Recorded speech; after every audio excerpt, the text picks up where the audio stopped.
Do you want to be a fighter? RMC. Here comes Inoue. That destructive power does it again. Fighters Club. I'm the baddest motherfucker on the planet.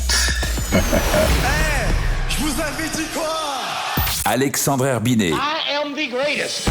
Bonjour à toutes, bonjour à tous et bienvenue au 312e numéro du RMC Fighter Club, un Fighter Club qui remonte dans la cage pour débriefer l'extraordinaire victoire ce week-end à Riyad en Arabie Saoudite de Nassourdine Imavov qui a fait tomber la légende Israël Adesanya, l'ancien roi des moins de 84 kilos, pour s'ouvrir le chemin vers le titre. Avec moi pour en parler cette semaine, mon partenaire du Fighter Club, co-présentateur du podcast Au bord du ring, coach de pied-point et de boxe anglaise, sa série Baba Versus à retrouver sur YouTube et commentateur pour RMC Sport, notamment des One Friday Fight. Comment ça va mon Baba? Salut Alex, salut tout le monde. Ouais, super. Et on a eu un beau week-end de combat. C'était un très beau week-end, il y a eu beaucoup de choses qui se sont passées et ouais, donc c'est cool à vivre. On n'en parlera pas dans cet épisode, mais il y a eu une soirée boxe notamment à Las Vegas, Benavidez Morel. Si vous n'avez pas vu, allez-y, bonbon toute la soirée. Regardez tous les combats qui sont disponibles, regardez-les parce qu'ils sont tous absolument bons. Mais nous on va se concentrer sur une victoire historique. Nassourdine Imavov a fait tomber Israël Adesanya. C'était le plus gros rendez-vous de sa carrière, le genre de combat qui peut vous faire basculer dans une autre dimension. Et il l'a transformé en ce que beaucoup appellent déjà la plus belle victoire de l'histoire du MMA français. Nassourdine Imavov a mis KO Israël Adesanya, l'ancien roi des moins de 84 kilos de l'UFC. Un exploit seulement réalisé jusque-là par un certain Alex Pereira. Et le sniper tricolore est désormais un candidat plus que légitime à une chance pour le titre. Comment Imavov a-t-il été chercher cette victoire historique? Mérite-t-il d'être le prochain prétendant à la ceinture? Le RMC Fighter Club débriefe un UFC Riyad qui a souri au clan français avec aussi la belle victoire de Fares Ziam qui file vers le top 15 et se projette sur le combat revanche entre Dricus du Plessis et Sean Strickland pour la couronne des moins de 84 kilos le week-end prochain à Sydney lors de l'UFC 312. Un choc qui aura des conséquences sur la suite pour Imavov. Il a touché.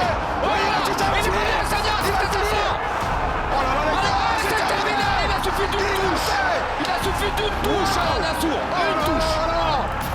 Nassourdine Imavov. Il a connecté une seule fois et ça a suffi.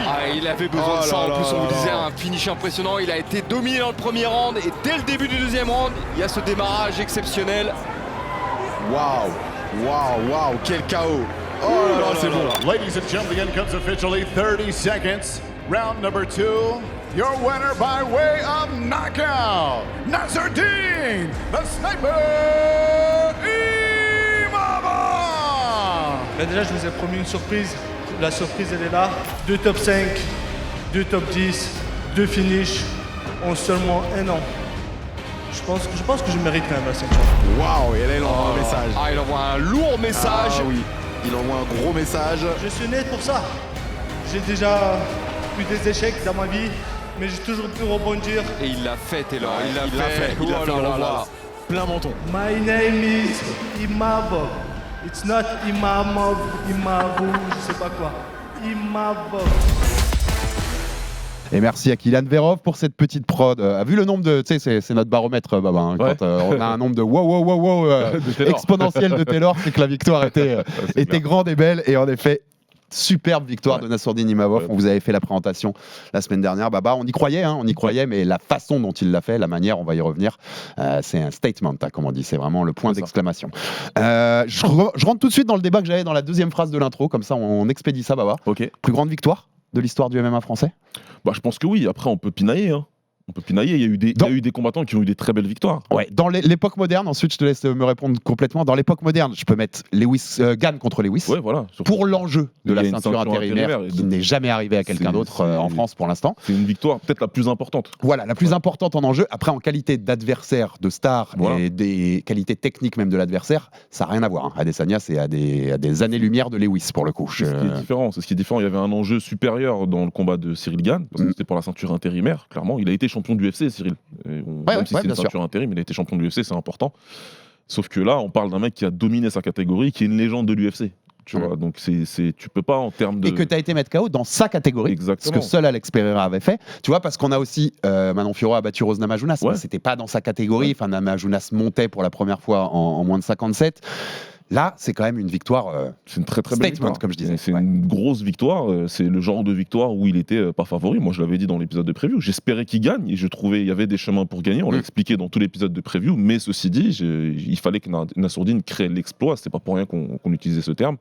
Ça a été fait. Donc, pour moi, c'est la plus belle. Ouais. J'en ai une autre quand même à te proposer, Baba, parce que pour toi spécifiquement et pour les anciens combattants Je sais comme ce nous, que tu vas dire. bien sûr. Cheick Krogo, il a battu Cro Cop. Ouais. Mirko Filipovic en 2007, ouais, UFC 75. Ouais. Pour le nom que c'est Cro Cop, pour nous, Bien sûr. les fans de sport de combat, je trouve que ça résonne encore plus. Mais l'UFC n'était tellement pas ce que c'était aujourd'hui, notamment en France. Tu vois, l'importance de ce sport-là et de cette organisation en France en 2007, c'est minime. C'est vraiment des mecs qui regardent ça sur des vieux liens comme nous on faisait. Ouais. Donc elle est plus importante. C'était la victoire de Cheick à ce moment-là. Nous, c'était de se dire, il y a un Français qui a battu une légende des sports de combat pas du international. MMA, des sports de combat. Cro Cop, c'est un des meilleurs kickboxers de l'histoire, un des meilleurs combattants de MMA de l'histoire et un des plus gros noms de l'histoire des sports de combat. Clairement, qui a eu une infinie meilleure carrière. Oui, peut-être qu'on va dire que c'est bizarre parce que je parle comme un vieux, mais la carrière de Cro Cop, elle est bien au-dessus de celle de Easy dans les deux sports. Donc c'est quelque chose. Certes, il n'a pas été champion du UFC, mais vu le nombre de combattants légendaires qu'il a affronté, Cro Cop. Voilà. C'est quoi, j'étais même pas sûr de faire cette question-là, mais je me suis dit, il faut la rajouter juste pour qu'on cite Congo contre Cro Cop, parce que c'est de l'éducation aussi, Baba. Et puis peut-être qu'il écoute, je sais pas, mais on pourrait aussi citer, même s'il n'y avait pas eu du tout de retentissement à l'époque, la victoire de David Baron contre Hayato Sakurai, qui est un de mes combattants préférés, Sakurai en plus. Donc c'est quelque chose aussi. C'est une autre que j'avais notée aussi, mais là, on rentre encore plus dans les geekos du combat, mon Baba. Donc on va rentrer dans ce combat, bien sûr. Je vais commencer d'abord, c'était quand même marrant à la fin, le petit clin d'œil au film même d'Amin Mohamed. Parce qu'il dit au micro, maintenant vous prononcerez bien mon nom. Et on se souvient de l'intro du film Coup de maître d'Amin Mohamed. Et t'as vu que Dana en conf de presse, il dit bien Imavov tout le long. La diction est parfaite. Hein. Son nom est connu maintenant. Il y a plus personne qui va se tromper là-dessus. Premier débat, parce que je l'ai vu passer sur. J'avoue, j'ai assez halluciné, mais je me suis dit, on va s'en parler avec Baba. Early stoppage. Il y a des gens qui parlent d'early stoppage. Moi, je trouve que c'est un late stoppage, en vrai. Quasiment. Quand il prend le deuxième coup contre la cage, il est out. Le crochet, voilà, c'est ça. En fait, si tu prends la droite et que derrière, il y a un espèce de ground and pound où tu rates beaucoup de coups, etc., on peut réfléchir, on peut regarder.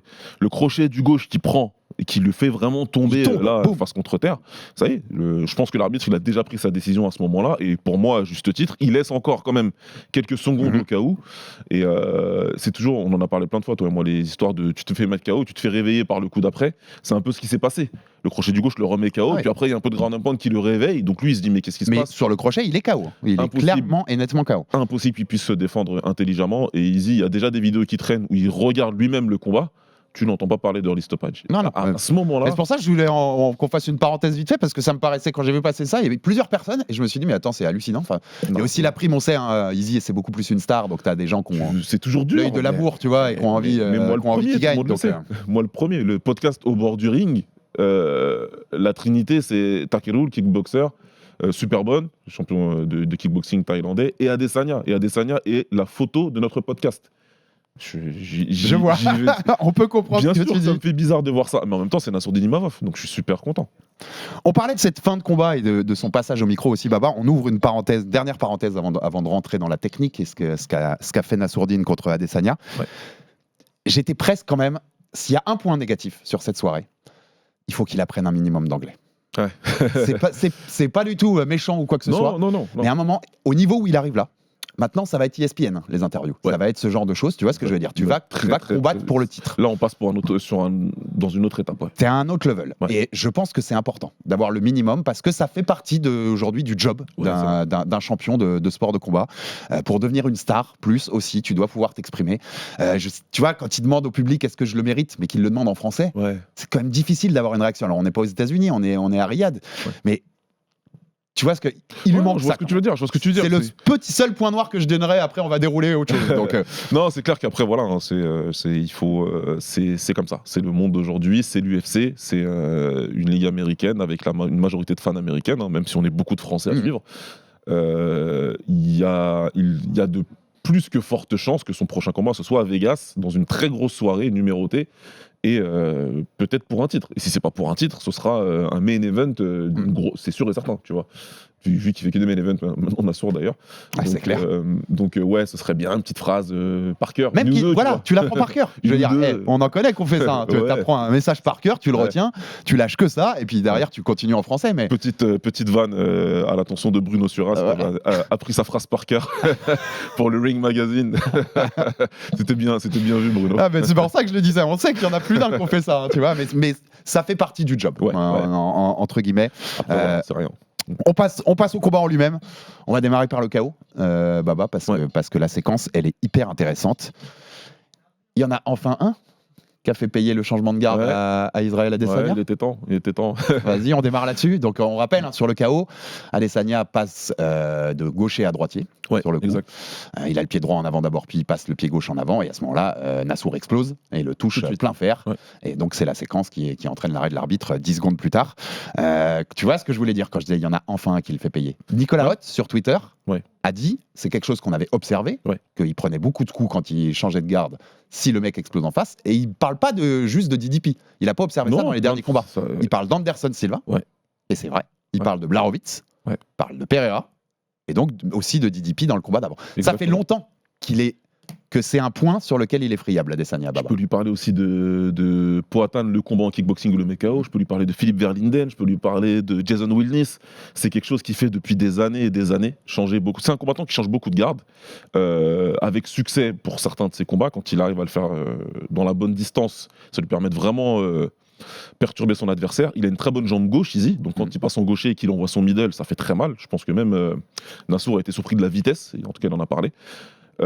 Par contre, quand tu changes de garde comme ça, où ton adversaire est dans une distance où il peut te frapper. Là, il est dans la bonne distance. C'est compliqué. Et en plus, Izzy, quand il fait ça, son problème, c'est qu'il remonte pas les mains. Et il va toujours essayer de, comme il est très grand, ses deux mains en avant, la longue garde. Il va essayer de garder son adversaire à distance en se disant, s'il est au bout de mes doigts, c'est que je suis à distance safe.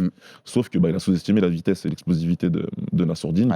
Et surtout, son timing, surtout le timing. Et tu sens que, bien sûr qu'ils ont travaillé, Nicolas. Bien sûr que ça se voit, vu la vitesse à laquelle il a explosé. Et surtout, le moment où il a reconnu que c'était son moment d'exploser. C'est une seconde. Mais il le reconnaît. Tu le vois. Il le voit. Et boum, j'explose. Ça, ça se voit que ça a été travaillé beaucoup, que c'était quelque chose qui était dans sa tête.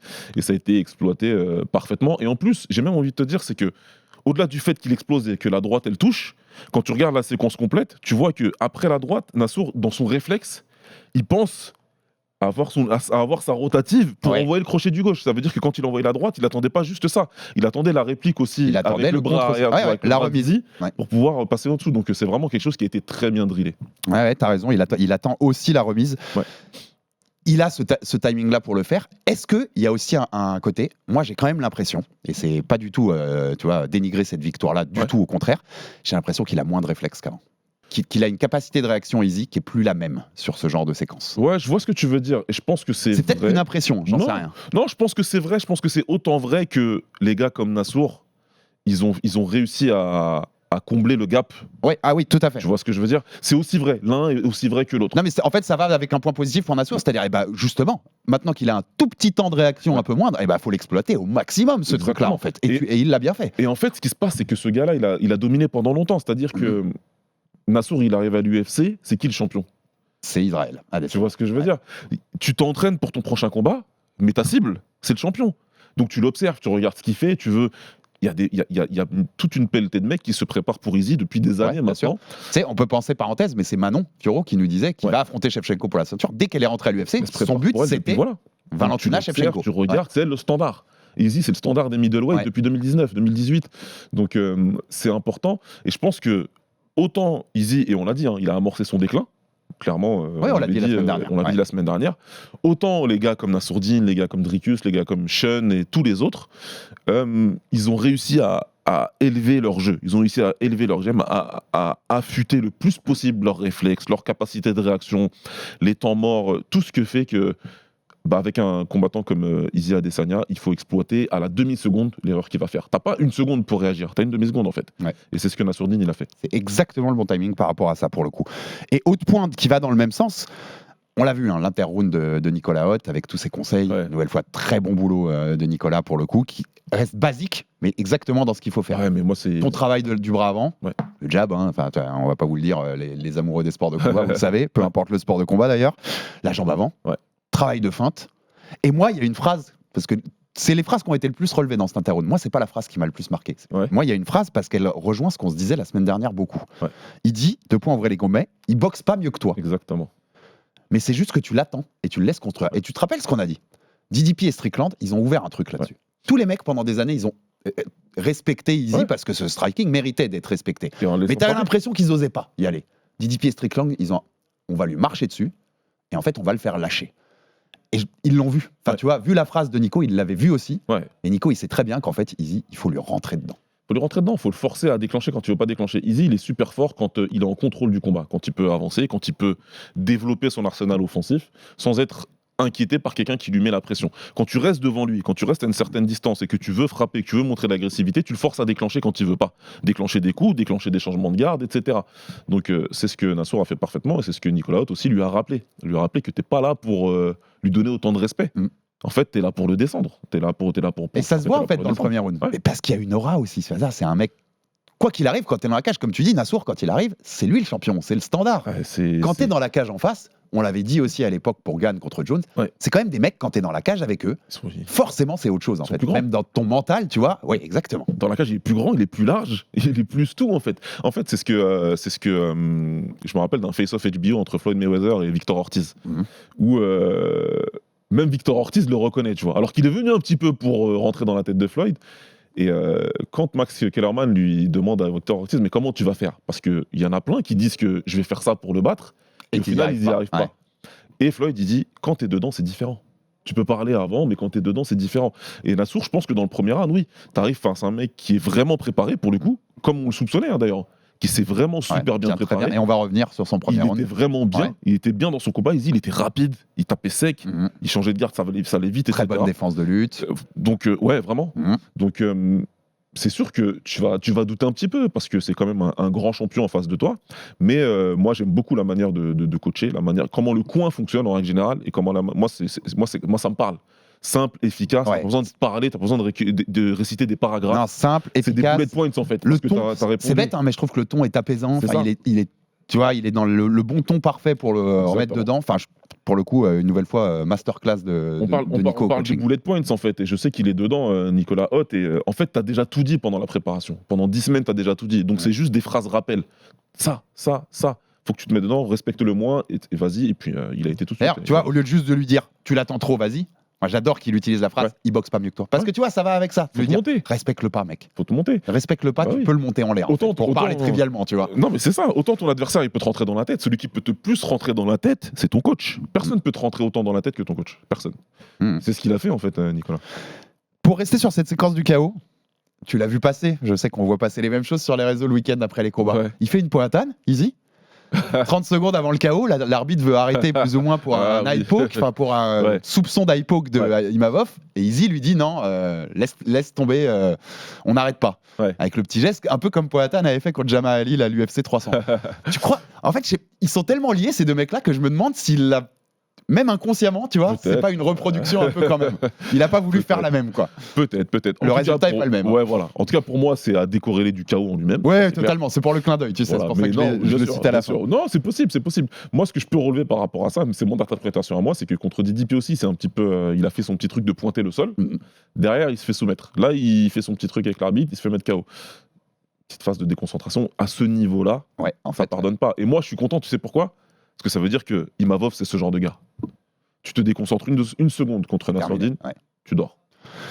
T'en parlais tout à l'heure, mais le 1-2, l'explosivité quand même de son jab bras arrière à Nassour. Je pense pas qu'en moins de 84, il est plus explosif que ça. Quand le bras arrière il part. C'est un modèle du genre ce qu'il a fait. Voilà, je parle au coach là. Dis-moi un peu ce que t'en penses. C'est un modèle du genre, parfait avec ses jambes derrière lui, comme on dit, bien sur ses appuis. Il y a une distance à couvrir sur le 1-2. Qu'il faut faire de façon explosive, c'est ce qu'il fait parfaitement, sans jamais se désunir, sans jamais perdre de l'équilibre. Comme je te le dis, derrière, il est prêt à enchaîner à la fois la rotative et le crochet du gauche pour remonter. C'est parfait. Franchement, sur cette séquence-là, il n'y a rien à dire, c'est parfait. Tu vois Izzy qui tombe, Nassour, il est encore là, il est droit. Tu vois, tu sais que ça me parle beaucoup, parce que tu sais que notamment chez Naoya, ce que j'adore, c'est ça, c'est l'équilibre dans la belle boxe comme ça. Nassour, chapeau là pour le coup. C'est encore une fois beaucoup de travail, il faut féliciter lui, c'est sa manière de travailler, ses coachs, ses sparring partners. Je sais qu'il y a un très bon kickboxer qui s'appelle Hassan Amilcaro qui a beaucoup travaillé avec lui, qui a essayé de répliquer ce que Izzy a fait, et je pense que ça a dû beaucoup jouer, donc vraiment chapeau à eux. Alors ce chaos, je crois que je l'ai même pas dit depuis le début, mais il arrive rapidement dans le deuxième round en fait, mais donc il y a un premier round, et t'en parlais, on va ouvrir là-dessus. Que dire de la presta d'Izzy sur le premier round ? Parce que le premier round est clairement à Israël Adesanya, et comme tu disais, c'est un très bon Israël Adesanya. Ah, je me dis ça va être chiant. Striking efficace, explosif, défense de lutte au top, comme il sait faire, il nous a pas montré des choses qu'il avait jamais montré pour le coup. Mais tu te dis, ça va être galère. Tu dis ça va être galère parce qu'il est très concentré, il est très focus, il travaille très bien, il sort tout de suite, il est agressif. Et il est meilleur quand il est agressif physique que quand tout de suite il se met sur le pied arrière en train d'essayer d'attendre. Il travaille en low kick, Nassour les bloque pas, donc ça m'inquiète aussi, tu vois. Je me dis ça va être compliqué à gérer. La jambe, elle peut vite gonfler et être bien rouge. Hein. Il y a une séquence où Nassour feinte le double leg pour remonter un uppercut magnifique, superbe moment réalisé. L'uppercut touche plein pot, d'ailleurs. Izzy se retrouve dans la cage. Et Nassour vient couvrir la distance. Et il le dit, Nassour, ça dans la conférence de presse d'après-combat. Nassour, il vient couvrir pour essayer d'accélérer. Izzy, il l'accueille avec une combinaison 1, 2, 3. Heureusement que Nassourdine bouge la tête. Heureusement qu'il bouge la tête, qu'il monte les mains. Mais merci, Baba. Parce que je vais te dire, en le revoyant, je dis, mais il aurait pu tellement faire une Poatane, en fait. Ah, il aurait pu le descendre, là. Tu vois, tu te rappelles, avec ce rebond sur la cage, il aurait pu le descendre. Et t'as raison, si la tête, elle bouge pas, ça se trouve, on fait pas la même émission ce matin. Encore une fois, heureusement que Nassourdine, il est concentré. Et il le dit dans la conférence de presse, il dit que le crochet du gauche sur la séquence le touche. Et qu'il dit, il va très vite, quoi. La vitesse qu'il a mis là-dedans. Et quand tu regardes la séquence derrière, tu dis, carrément, ce qui est arrivé à Poatane, ça aurait pu lui arriver. Là. Par contre, cet uppercut, je trouve hyper intéressant. C'est le coup le plus fort du premier round. Même si le premier round est pour Adesanya, c'est le coup qui touche, je trouve, le plus clairement et fortement. Et en fait, il annonce quand même des choses. Notamment parce qu'il le fait une nouvelle fois dans sa longue garde avec les deux bras tendus. Il l'attrape au milieu. Pas en dessous, il l'attrape bien au milieu. Ce qui va reproduire aussi en même temps que le changement de garde, les deux bras en avant quand il fait le 1-2 sur le deuxième round. Tu sens aussi quand même sur ce coup-là, qu'est-ce que tu te dis devant ta télé? Tu te dis quand même, il y a quand même la place en fait. Voilà, moi ça me rassure pour Nassourdine à ce moment-là. C'est plutôt ça. Est-ce qu'il va le faire? Je sais pas, mais il y a la place. Voilà, jusqu'ici, il rate plus qu'il touche, Nassourdine. Et là, quand je vois qu'il touche comme ça, de façon très intelligente, et en plus, moi c'est un de mes coups préférés de la boxe, c'est un shovel hook, c'est pas vraiment un uppercut, c'est un shovel, c'est entre les deux, ou c'est un uppercut qui est donné de façon directe, exactement, tu vois. Donc le fait qu'il fasse ça et qu'il ait ce succès-là, je me dis ok, ça va lui donner confiance pour lui, ça va le rassurer, il peut le toucher, et il peut surtout le faire de façon intelligente. Pas juste j'ai envoyé une patate et je t'ai touché, tu vois, un peu. C'est vraiment non, je vais rentrer dans ta tête parce que je suis capable de faire des choses que toi tu verras pas. Et pourtant, Izzy, c'est quelqu'un qu'on sait, il a besoin de lecture, il a besoin d'analyser, d'accumuler de la data. Et ça, il n'avait pas vu. Et même lui, il prend le coup, il hoche la tête, genre, ah ouais, ok, tu m'as bien eu là-dessus. Par contre, encore une fois, il arrive de contre la cage, tu m'as bien eu, mais fais attention à toi. Parce que si tu rentres n'importe comment, moi, je vais t'attraper aussi. Et pourquoi on parlait aussi de cette prestation d'Izzy? Parce que ça permet de leur dire, mais Imavov a battu un très bon Adesanya. Et c'est très important. Et c'est très important. C'est vraiment. Il n'a pas battu un Adesanya qui est vraiment au fond du gouffre et en fin de carrière et qui vaut plus rien. Même s'il est sur une série de 3 défaites, il a battu un excellent Israël Adesanya, sans doute meilleur que contre Strickland. Il était meilleur que contre. Largement meilleur. Largement, tu vois. On dit largement meilleur que contre Strickland, rien à voir. C'était similaire à ce qu'on a eu contre DDP. Et c'est ce que le coin de Nassourdine attendait. Il était très bon. Il a amorcé son déclin. On l'a dit la semaine dernière, on le redit aujourd'hui. Et maintenant, ça fait 3 défaites d'affilée, donc c'est sûr que ça fait moche. Il a amorcé son déclin. Mais le Izzy du premier round, encore une fois, il descend plein de mecs. Il descend plein de mecs de la catégorie. Ça va pas être si simple que ça, les mecs qui vont monter. Bonne chance à vous. Il n'est pas encore mort. Et comme on l'a dit, il a failli le descendre. Tu vois, il aurait pu. Encore mort. Donc, il fallait un Nassourdine au top du top. Il fallait que Nassourdine, ça aussi, on en avait parlé un petit peu, c'était que ça fait des années maintenant qu'on nous dit que Nassour, il est à ce niveau-là. Et il monte petit à petit, il montrait. Là, il fallait ce Nassour dont on nous parle depuis des années pour battre ce Izzy-là, et c'est ce qui s'est passé. Tu sais que c'est marrant, mais parce que moi, juste après le combat, comme quoi, il y a des mecs quand même, on connaît les réseaux, les mecs, ils oublient pas, ils gardent des trucs dans leur brouillon pendant des années. C'est clair. Donc on m'a beaucoup, enfin pas beaucoup, plusieurs personnes m'ont pointé le truc de dire, tu te rappelles, quand il y a 3 ans, vous disiez au Fighter Club, c'était quand on avait reçu notamment Fernand Lopez, que Nassour, on voyait pas dans la cage, on voyait à l'entraînement, ce que tout le monde voyait, machin. Et bah ouais les mecs, je vais vous le redire, je leur dis face cam, c'est plus du tout le même Nassour. Ça n'a rien à voir. Ça n'a rien à voir. L'évolution de Nassour en 3 ans, et chapeau à lui, chapeau au travail de ses coachs. Pour le coup, Nicolas Haute, mais même la fin, je pense, avec Fernand, où il progressait aussi. Il faut lui donner ses fleurs. Je vais pas, tu vois. Il y a un moment, c'est plus le même Nassour. La progression, elle est extraordinaire, et on tient là maintenant un combattant d'élite, Baba. Bien sûr. Et qui le montre à l'entraînement comme dans la cage. Mais bien sûr. Ouais, mais ça aussi, on en avait parlé la semaine dernière. C'est pas parce que tu fais un constat à l'instant T il y a 3 ans que c'est une vérité absolue qui ne bougera jamais en fait. Et c'est tant mieux. Et c'est tant mieux comme ça. Et c'est tant mieux d'avoir tort sur ça ou sur d'autres choses. Il a très bien évolué. Il est arrivé très jeune à l'UFC. Encore une fois. C'est pas facile d'évoluer alors qu'on te met tout de suite dans la Champions League. Tu vois. Et tu dois progresser quand même. C'est pas facile. Et il a eu ses moments difficiles. Mais c'est là où tu vois la maturité, l'expérience, voilà. ça s'acquiert pas comme ça. Hein. Et c'est là où tu vois qui est qui. Il y en a après ce qui s'est passé après sa série contre Strickland puis contre Curtis, il y a plein de mecs qui auraient coulé. Ouais. Et lui non, lui c'est là où tu vois de quoi il est fait. Il a fait les steps nécessaires, il a changé les choses qu'il voulait changer dans sa vie. Et ça a donné le résultat qu'on a aujourd'hui. Donc un grand chapeau à Nassourdine. Et j'ai l'impression il dégage ça maintenant. Il a une confiance en lui. Ouais. Il sait ce qu'il vaut. Ouais. Il sait à quel point il peut frapper et faire mal. Enfin, tout est réuni, tu vois, tout est bien calé dans le bon chemin pour qu'il aille nous conquérir ce titre. On va pas se mentir. Hein. C'est très bien. Et il sait faire plusieurs choses. Il a plusieurs cordes à son arc. Il a bossé dans 2 styles vraiment différent dans sa carrière et ça se ressent aujourd'hui qu'il est capable de faire les choses comme il le faut dans le bon timing et de choisir ce qui va être le mieux pour lui. Donc écoute, il faut célébrer l'évolution, il faut pas, mais c'est quelque chose qui est beaucoup malheureusement sur les réseaux sociaux d'aller chercher des anciens trucs pour dire alors qu'est-ce que chercher des pronostics, etc. Célébrons le chemin. C'est pour ça que t'aimes pas faire les pronostics, je sais. Ouais, non, après non mais t'as raison en vrai. Pour le coup qu'on vient de me chercher, moi c'est le running gag qu'on a avec Lucas. Lucas et Baba, ils sont toujours d'accord jusqu'au jour où on fait un pronostic et que c'est Lucas qui a raison. Je me trompe beaucoup plus que lui, tu vois, c'est comme ça. Parce que moi j'ai pas peur de dire que les pronostics, j'ai du mal à rester juste factuel. Par contre, pendant 1 heure, je vais t'expliquer comment l'un ou l'autre peut gagner. Mais après, au moment du prono, le cœur, il parle bien sûr. C'est comme ça, tu vois. Donc c'est pas grave. T'étais sur Adesanya, il est loin d'être fini et machin, ça permet d'ouvrir. Je voulais d'abord parler de la suite pour Nassour, mais on va d'abord parler de la suite pour Adesanya, plus logique, finalement. Est-ce que tu veux le voir prendre sa retraite ou pas ? C'est quand même 3 défaites de suite pour le coup. Ouais. Est-ce que tu vois, c'est quelque chose qu'est-ce que tu t'es dit par rapport à ça et par rapport à sa situation du moment ? Il a montré dans le premier round qu'il était encore un combattant d'élite. Donc, moi, il y a 2 choses. C'est un, est-ce que et je suis le premier à dire quand les mecs ils doivent s'arrêter. On nous le reproche souvent d'ailleurs dans les commentaires. Pour le coup, moi, entre ce qu'il a montré contre DDP et ce qu'il a montré contre Imavov, non, il est pas fini. Donc s'il veut continuer à combattre, il peut continuer à combattre parce qu'il a toujours les qualités pour. Maintenant, il y a Bisping qui a dit quelque chose de très intéressant, c'est que ces jours au plus haut niveau de la catégorie sont terminés, et ça, je suis d'accord. Ça, factuellement, tu prends 3 défaites contre 3 mecs très forts, finalement. Contre même s'il y en a un des trous. Enfin, voilà. Contre 3 du top 4 de la caté aujourd'hui. Exactement. Donc, c'est ce qui se passe pour tous les champions. C'est ce qui s'est passé pour le plus grand champion de sa catégorie à lui. C'est ce qui s'est passé pour. Il y a des mecs qui sont partis avant. Khabib est parti avant. GSP est parti avant. Probablement parce que ces mecs-là, ils ont senti qu'au bout. Tu vois, ma question, elle allait parce que, en gros. En plus, c'est marrant, c'est les 2 plus grands poids moyens de l'histoire de l'UFC. Mais Anderson Silva a plutôt terminé en eau de boudin avec une série de défaites. BJ Penn, on peut noter, c'est les 2 grands noms qu'on note souvent pour ça, des anciens champions un peu légendaires. J'ai pas envie non plus de le voir faire ça. Par contre, pour moi, il a largement prouvé qu'il avait le niveau pour faire des beaux combats encore, plein de jolis combats. Il y avait même un mec dans le co-main event qui peut faire sens à un moment. Hein. Ouais, MVP, MVP pour un combat un peu fun, c'est le genre de combat qui peut faire sens. Par contre, en effet, je suis d'accord avec Bisping. Et même, c'est des petits détails, mais je disais tout à l'heure, tu sens quand même qu'il y a un tout petit temps de réaction, un peu moins c'est différent. Que les mecs, et on l'a expliqué tout à l'heure, ont compris aussi comment le battre, beaucoup plus qu'il y a quelques années. Oui, bien sûr. Que le menton commence à en avoir pris aussi, et il y a un moment, tu vois, les kilomètres de combat et de frappe dedans, ça compte.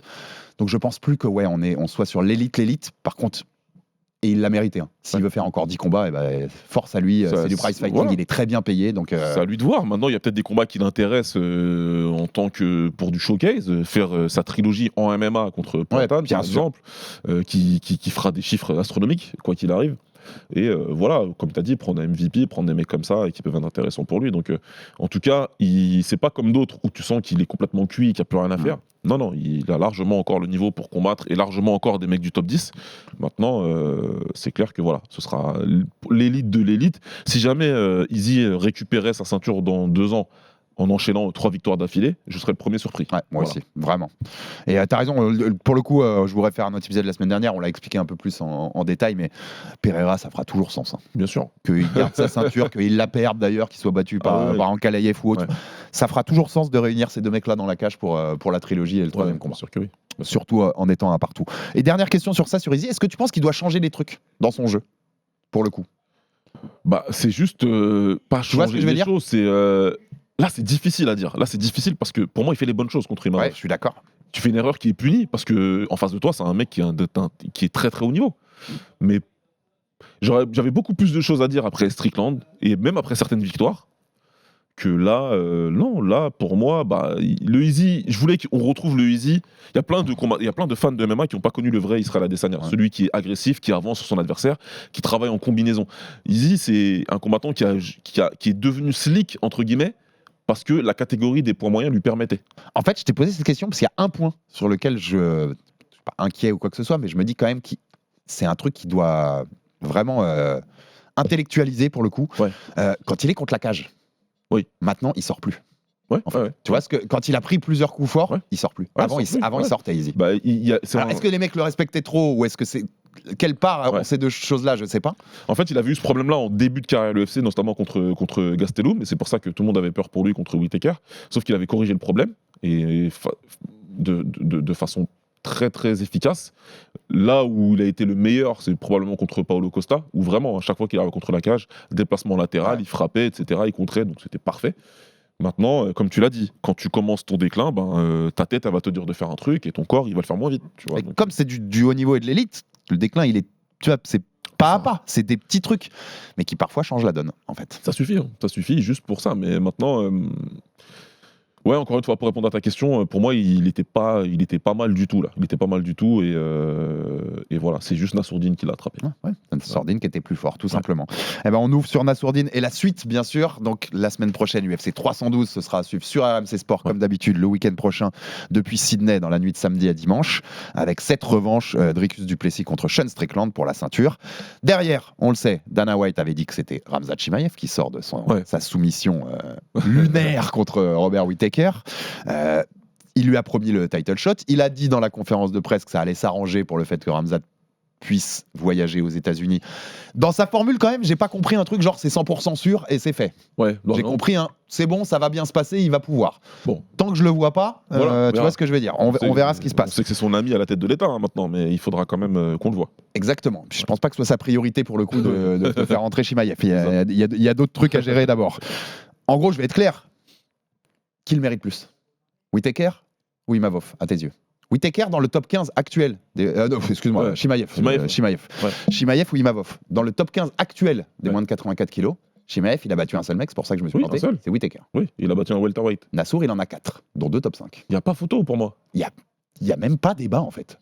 Attendez, sortez du chauvinisme. On sort totalement du bleu, blanc, rouge, je sais pas quoi. Nassourdine, il a battu en un an 4 combattants du top 10. Il en a terminé 2. Il y a qui a fait ça dans le roster actuel de l'UFC? Non, il n'y a pas. Donc n'importe quel autre combattant dans le roster de l'UFC, on ne débat pas. Non, on lui donne sa chance. Je vois pas pourquoi on débattrait parce que Chimaev existe. C'est cool qu'il existe.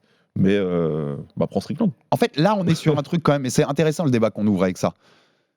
Ça reste, on l'a dit toujours, l'UFC c'est un business. Ouais. C'est pas que du sport. Parce que si tu fais du sport, c'est Nassourdine qui doit avoir le combat pour le titre.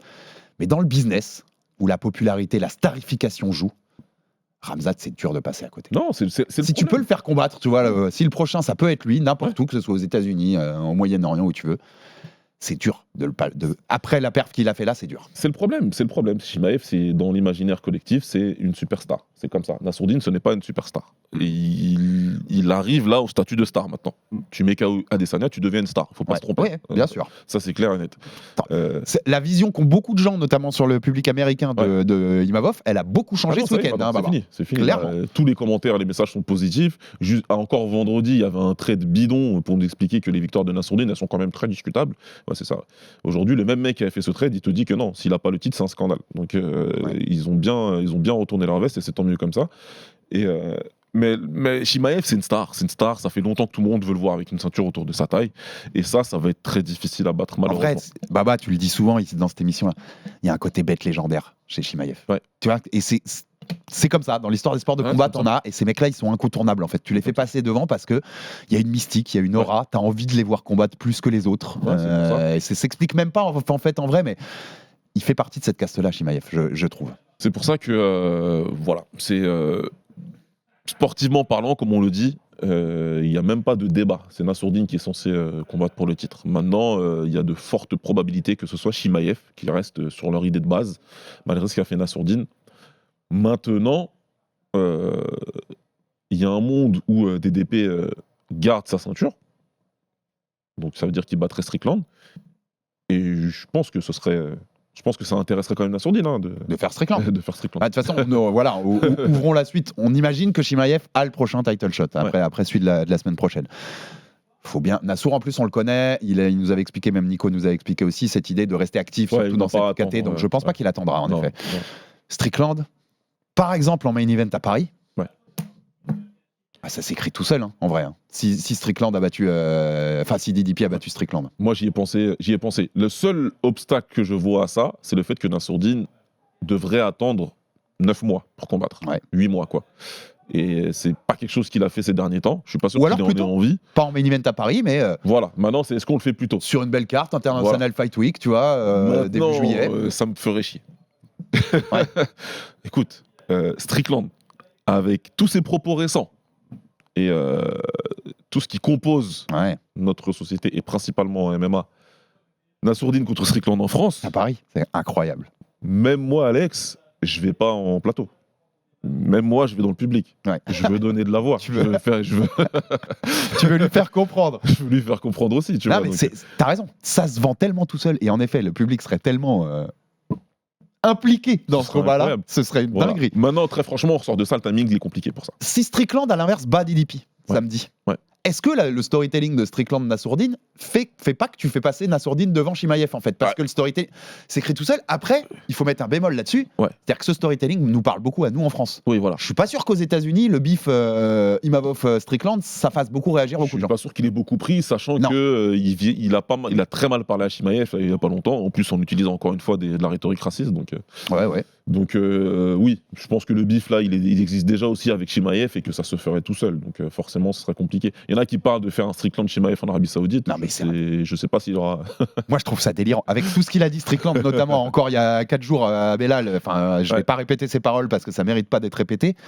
Mais c'est une dinguerie s'ils font ça. S'ils envoient Strickland au Moyen-Orient pour ça, contre Chimaev. Ça va être compliqué. Ça va être compliqué. Moi, je pense que Nassour, il faut qu'il se concentre sur lui-même quoi qu'il arrive. Moi, je serais toujours d'accord avec le fait qu'il veuille rester actif. Donc, on va tous regarder avec beaucoup d'attention ce qui se passe la semaine prochaine.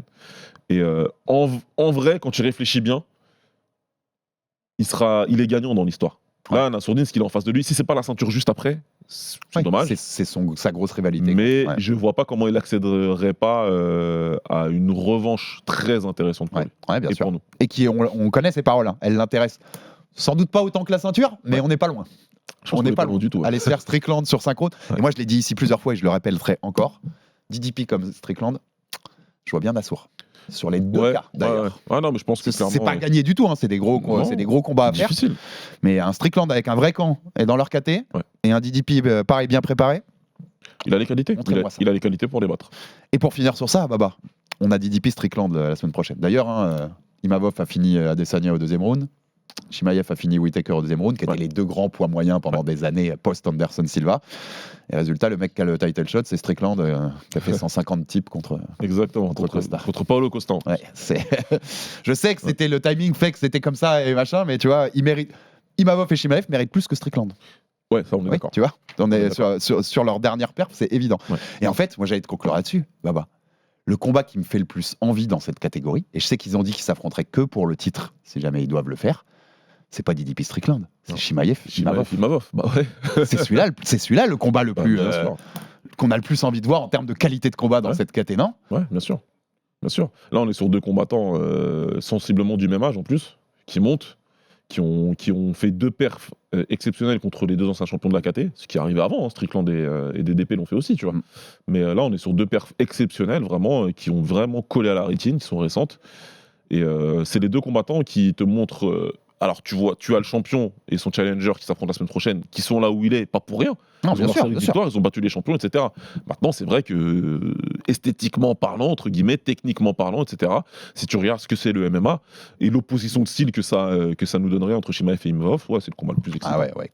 Très clairement. Et je pense qu'on y aura le droit un jour. Pour la ceinture, je sais pas dans quel ordre, je sais pas qui aura pris la ceinture avant l'autre. Ça me paraît difficilement évitable. Ouais, c'est the combat des prochains mois, années chez les moins de 84. Les deux le savent très bien. Et ils l'ont dit, je comprends d'ailleurs, ils sont proches aussi par leurs origines. Ils disaient pas avant la ceinture, mais pour la ceinture, On a bien envie de voir ça, vraiment. On ouvre un petit peu sur DDP Strickland, puisqu'on en parle et qu'on n'aura pas d'émission preview en soi, parce que le reste de la carte, déjà, c'est quand même assez famélique pour un UFC numéroté. Ça faisait longtemps que j'avais pas vu ça. C'est Justin Tafa, je crois, le Coco Mania, le troisième combat. Franchement, cette carte, On a aussi Weili Zhang contre Tatiana Suarez pour le titre des moins de 52 chez les femmes. Intéressant pour le coup, avec Suarez, qu'on attend pour le titre depuis longtemps. J'aime beaucoup pour le coup, c'est une combattante féminine que je préfère. DDP Strickland, c'est le seul vrai combat intéressant. Vous avez entendu notre débrief si vous suivez le RMC Fighter Club, vous savez que c'est pas le combat qui nous a le plus plu. Ah bah non. Donc c'est pas la revanche qu'on voulait voir. Qu'est-ce que t'as à dire sur ce combat ? Moi je suis clair, j'en avais pas trop envie.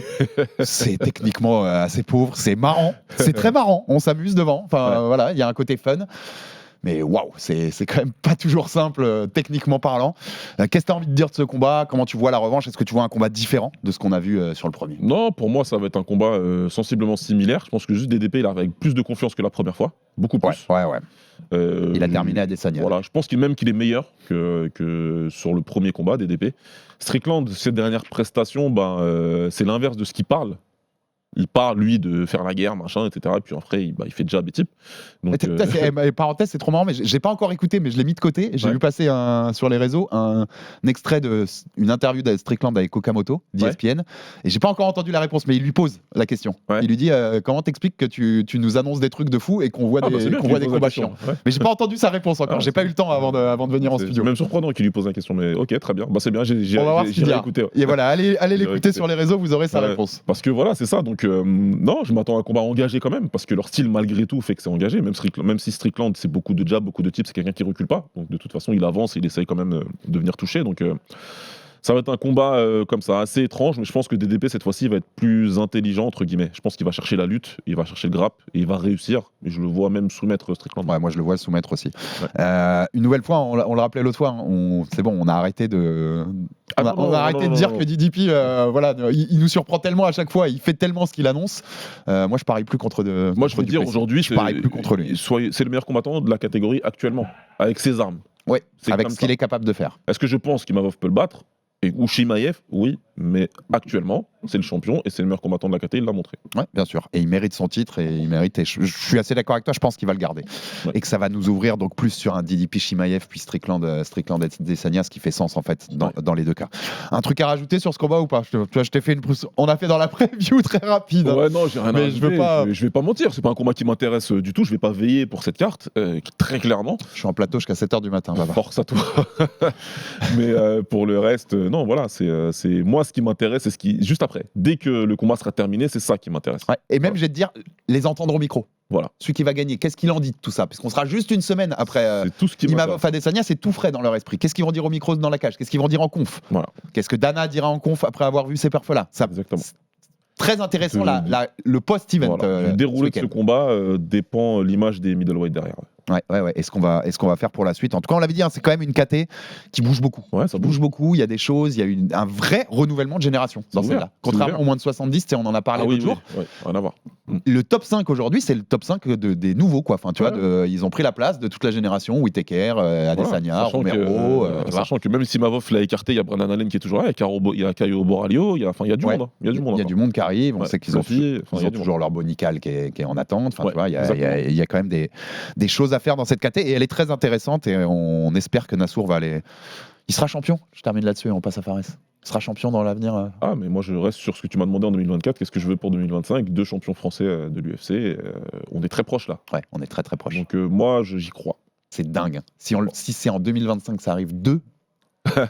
Et t'es pas à l'abri qu'il y ait un 3e. Parce que si Jones dit non à Aspinall ou prend sa retraite, t'es pas du tout à l'abri qu'il y ait un Jones, t'es un Aspinall gagne sur la fin d'année pour un titre. En tout cas, on est en bonne position. On a 3 combattants qui sont en position. 5 ans après la légalisation. Ah, ce serait fort. Beau quand même. Ce serait fort. C'est beau. Ce serait fort. 5 ans après la légalisation et après, on n'oublie pas, toi et moi, les anciens. On va dire 20 ans après que les premiers gars ont fait du bruit. Bien entendu. Il faudra leur donner leur fleur à ce moment-là aussi. Bien entendu, ils auront tous mérité d'avoir un big up pour tout ce qui a été fait. On passe à Fares rapidement, on finit l'émission là-dessus parce que c'est important. Il n'y avait pas que Nassour, il y avait Fares Diam contre Mike Davis qui était quand même un gros prospect, même s'il était un peu inactif ces dernières années, donc son côté prospect avait un peu baissé, mais c'est quand même un adversaire qui n'était pas facile. Bien sûr. Et je sais pas si tu m'as entendu en plateau, mais j'ai rien d'autre à rajouter de ce que j'ai dit en plateau. J'ai adoré une nouvelle fois la boxe. Il progresse de combat en combat. La boxe au premier round, Baba. Contre un boxeur qui était censé être supérieur. Exactement. ta qualité technique, les combinaisons. Il lui a donné en 2 minutes, le mec avait plus envie de boxer. Hein. Déjà, au sol. Déjà, dès le départ, moi, ce qui m'a surpris, c'est que dès le départ, en préparation, visiblement, ils avaient peur du striking de Fares. Parce que la première chose que Mike Davis fait, c'est tirer la garde. Alors déjà, on est sur du Pride de 2003, là. Mais il a tiré la garde, ouais. Tu sais, la question de Felder, d'ailleurs, dans la cage, je lui pose, première question, il dit, attends, t'as tiré la garde ? Sérieusement, quoi, tu vois. Donc, ça prouve déjà que ça les a pas du tout rassurés, le chaos que Fares a infligé à Matt Frevola, et le striking, et ses 4 victoires d'affilée. Donc ouais, on a vu un Fares super efficace, encore plus fort que dans son combat contre Frevola. À chaque fois, il y a une progression de mieux en mieux, de plus en plus confiant. C'est ce qu'il vaut. C'est vraiment impressionnant dans le sens où, moi j'aime beaucoup les apprentissages comme ça, méthodiques. Et t'as l'impression que, avec tout ce qu'il a pris, il est en train de faire le bon mix. Ça y est, il a le bon mix pour son style à lui, pour ce qu'il veut produire dans la cage. Et il est beaucoup plus impactant. Il fait mal, il est précis. Il a compris qu'il faisait mal. Il est efficace. Et il défend bien. Il panique pas. Tu vois, quand il y a le calf slicer dans le deuxième round. J'avais l'impression que nous, sur le plateau en régie, on avait plus mal pour lui. On était plus stressé pour lui que lui. Ouais, c'est clair. Quand tu regardes les images, il est calme. Il s'affole pas. Alors que pourtant, il y a une vraie torsion. Il y a une vraie torsion sur sa jambe. Il s'affole pas. Tout doucement, il va sortir de la position, tu vois, pour aller hop, il se décale comme. Il y a eu un côté guerre quand même dans ce combat, en plus avec tout le sang qui est pété de Mike Davis parce que ça part d'un coup de genou que lui met Fares. Exactement. Très malin, très intelligent c'est avec les 3 points d'appui. Il utilise la nouvelle règle. Pile le bon moment. Il utilise la nouvelle règle. Il n'y a que du positif dans ce combat-là de Fares. Et j'en profite aussi, un gros big up à son coin. Parce que quand ils ont vu, ils ont identifié la position, ils l'ont bien fait attendre. Attends, vas-y, la genou. Et il a envoyé tout de suite et boum, tu vois, donc parfait. Alors tu sais, il y en a peu en fait qui, depuis le changement de la règle, il y en a peu qui en ont profité.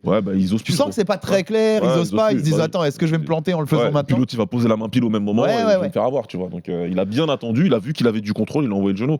Donc c'est parfait. Fares, moi, c'était déjà un combattant que j'appréciais beaucoup et depuis ces années de kickboxing, c'est en train de devenir un de mes combattants préférés en MMA, tout simplement. Je suis assez au même d'accord. titre qu'un Taylor, tu vois. Parce que moi, c'est le truc qui me parle. C'est le genre de profil. Il y en a, ils vont pas aimer. Moi, j'aime beaucoup, tout simplement. 5e victoire de suite pour Fares chez ses moins de 70 kilos. C'est la 3e série dans la catégorie. Il y a Islam Makhachev tout seul, tout en haut avec 14 victoires de suite. Paddy Pimblett avec 6. Dont une qui n'aurait pas dû avoir lieu. Il aurait dû être 2e, Fares, en vrai, parce qu'il y a eu vol. On se rappelle pour un des combats de Paddy. Dana White dit, il lui promet pas. Je me suis emballé, moi, sur les réseaux. J'ai dit qu'il lui avait promis. Il lui a pas promis. Il lui a dit, je pense qu'il mérite un top 15. Ouais, il a dit ça. Franchement, Baba, il n'y a pas d'autre. Donnez-lui un top 15. Il n'y a pas d'autre choix. Il n'y a pas d'autre choix. Je vois pas. Je voyais aussi, pareil, des gens dire ah non, il faut encore une étape. Mais non, arrêtez. 5 de suite. Ce qu'il a montré contre Frevola, là contre Mike Davis, c'est top 15 et c'est tout, Baba. On est d'accord. Un top 15. Les autres d'autres combattants l'ont dit sur Twitter. C'est d'autres combattants carrément qui disent mais il est grand temps de lui donner un top 15. Donc voilà. Donc bien sûr que c'est un top 15 le prochain. Il y a aucune autre possibilité. Top 15, voilà, top 15, tout simplement. Peu importe qui, mais top 15. Non seulement il le mérite, mais je pense que c'est son niveau, Baba. Ouais, bah oui, il a montré là. Et qui va encore le montrer. Et moi, pour moi, c'est un top 15 de ces moins de 70. Il a montré qu'il avait le niveau top 15. Bon, alors, on s'amuse un peu alors. Je te fais de 15 à 10 chez les moins de 70. Ouais. Grant Dawson, qui vient de rentrer en 15. Ouais. Benoît Saint-Denis, au 14. Jalin Turner, Paddy Pimblett, Raphaël Fiziev, mais je sais qu'il y a des problèmes en ce moment pour faire apparemment c'est des gros problèmes. Voilà, on est d'accord. C'est des problèmes bien compliqués. Pour faire combattre Fiziev, c'est chaud. Et Renato Moicano, qui a, je ne l'avais pas noté, mais beaucoup réagi sur les réseaux à ce combat-là. Exactement. En vrai, je rends hommage à Fight Minds parce que je les entendais dire ça. Moicano, Faresiam à Paris.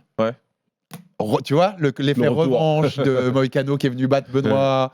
On fait un peu comme Frevola qui avait affronté Benoît puis Fares. Exactement. J'y pensais pas. En vrai, ça a de la gueule. Ouais, ça a de la gueule. Bien sûr que ça a de la gueule. D'autant plus si c'est la carte qu'on imagine que ça pourrait être, tu vois, avec le main event auquel on croit, etc. Mais, pardon d'être trop pragmatique. Mais pour moi, ils vont le récompenser, Moicano, d'avoir pris le title shot. Je pense aussi pour le coup. Donc je pense qu'ils vont lui donner quelque chose. Tu passes pas de Makhachev à Faresiam sans manquer de respect à Fares. Mais l'idée était fun. Voilà. J'aimais bien l'idée. Moi, ma cible, c'est Turner. Ok, moi je pense que c'est Grant Dawson, numéro 15, plus le combat serait fun. Voilà. Maintenant, Turner, moi j'aimerais bien. Nos deux font sens. Tu sais que j'adore les combats franco-français, mais BSD pas encore. Et en plus, la dynamique est pas bonne. 2 défaites de suite contre 5 victoires. Laissez BSD reprendre une victoire. Voilà. Et là, tu me dis que tu veux un main event franco-français. Alors, moi le premier. Moi je te dis, il faut pas qu'ils s'affrontent, vous le savez déjà. Clairement, vous connaissez notre créneau là-dessus. Mais Benoît fait une victoire pour se relancer d'ici là. Fares a battu un Grant Dawson ou un Turner. Ils arrivent 10-11 tous les deux. pour Paris. Let's go les gars, Ouais, let's go. Mais moi je suis plus que preneur de ça. En tout cas voilà, gros big up à Fares parce que la performance était exceptionnelle. Super. Je te fais dire un mot et on boucle l'émission sur le co-main event. Sharapouddin Magomedov contre MVP. T'en as pensé quoi? Un peu retour de réalité pour Shara quand même. Ouais. Je veux pas dire qu'il était surcoté, j'aime pas ce mot. Non mais simplement dire que les gens le voyaient trop. Je pense. Voilà, c'est ça. Je pense qu'il fallait un peu se calmer. Là, tu passes pas MVP qui est pas dans sa caté. Bon, lui il dit qu'il était malade. Shara, moi je veux bien. Écoute, MVP il est en fin de carrière, donc il est en fin de carrière, pas dans sa caté. C'est un combat debout, donc c'est le genre de combat que tu veux pour Magomedov. Si tu le passes pas, c'est clair que pour l'instant en tout cas, à l'instant T, avant qu'on me ressorte des vidéos 3 ans plus tard, à l'instant T, oui, il a pas, c'est son niveau actuel. Il n'a pas prouvé ce que les gens nous le faisaient passer pour l'instant. Mais tu as raison, les choses peuvent évoluer. Et contre MVP, vous nous avez entendu la semaine dernière, pour le coup, vous savez aussi ce qu'on en pense. C'est un combattant fun, c'est un combattant qui a des qualités. C'est pas l'élite de l'élite non plus. Non, et ça produit beaucoup de combats chiants. Il y en a un qui m'a répondu pour me dire, mais je croyais qu'il faisait des combats chiants. Bah oui, en fait. Mais pourquoi tu changes d'avis? C'était chiant.